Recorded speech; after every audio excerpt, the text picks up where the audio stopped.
In this video, we're going to take a look at the process for upgrading your computer if you have a Mac from the old version of BitSeeds to version 2.0, which is releasing May 3rd, 2016. If you have never used BitSeeds prior to this date on your Mac, you do not need to follow these instructions. You can simply install the new version and just open it up and you're good. But if you have funds that were on the old blockchain and you need to transfer them over, you need to follow these steps and follow them carefully.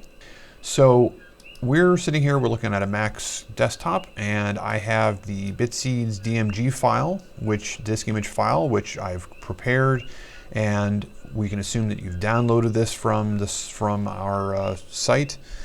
And what you want to do is double click it, of course.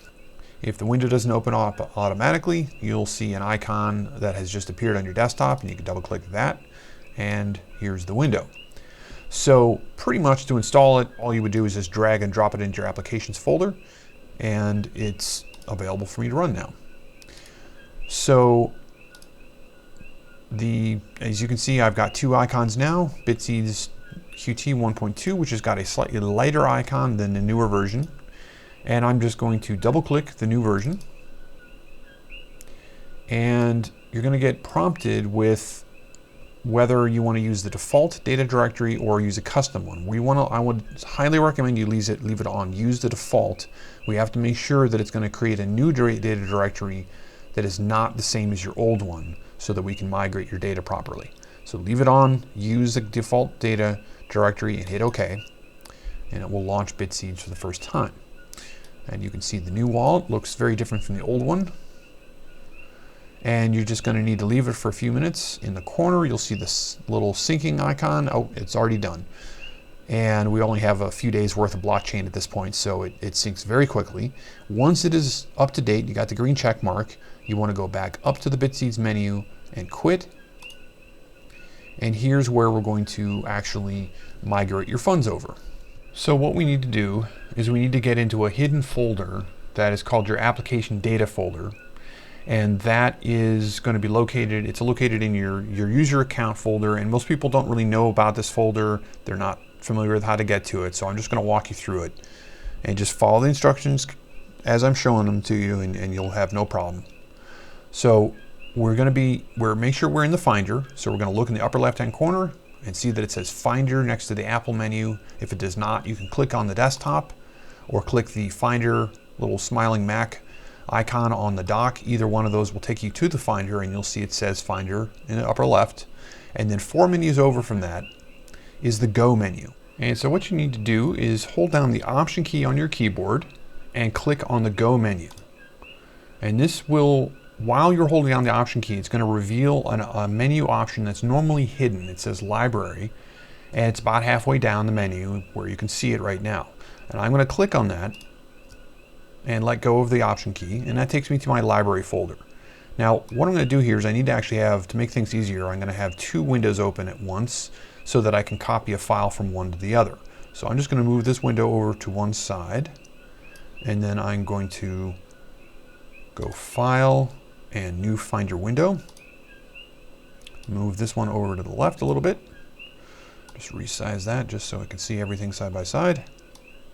And I'm just going to go back to Go, hold down Option, click on Library, release the key, and let's go into List View here. And then I'm going to go on both windows, I'm going to go inside of Library folder, I'm going to go into Application Support. Repeat the process over here, Application Support. And these are both viewing the same folder right now. And inside of that folder, you see BitSeeds and BitSeeds New. So on the left-hand window, I'm going to double click that. That'll take me into the old BitSeeds data folder. And on the right side window, I'm going to double click where it says BitSeeds New, and that takes me into the new one. Okay, and basically what we're doing is we're taking your old wallet and just dragging it and dropping it over here. As a precaution, if you want, you can either delete the wallet DAT file that is brand new, that was just created and does not have any funds in it yet, as long as you're sure that you haven't somehow managed to put funds into it, and which shouldn't be the case if you're following my instructions.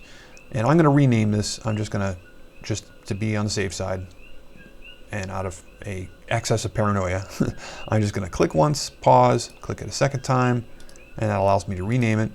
And I'm just going to put an exclamation mark at the beginning, and that pops it up to the top. And now I've got no wallet file. So I can then take my old wallet dat, drag it over while holding down the Option key. That's important because it will copy it instead of moving it. And you're going to get a little green plus button next to it when you do that, and it tells you it's copying. So now I can see that I've got the old folder still has the wallet data in it, and the new folder has a copy of it as well.